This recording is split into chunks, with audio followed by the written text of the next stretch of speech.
আগরতলা শান্তির বাজার বাইকুড়া ঠিকাদারি কাজ করতে গিয়ে কৈলাসহর রাঙ্গাউটি দেবীপুর এলাকায় সুলেমান হোসেন নামে এই যুবককে খুন করে তার সহকর্মীরা।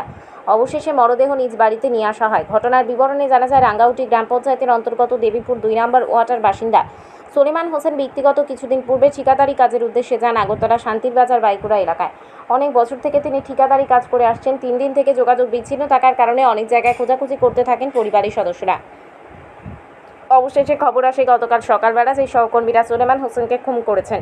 তারপর বাড়ির লোকজন চলে যান আগরতলা শান্তির বাজার। সেখানে গিয়ে পুলিশের সহযোগিতায় অবশেষে মৃত সুলেমান হোসেনকে নিজ বাড়িতে নিয়ে আসেন।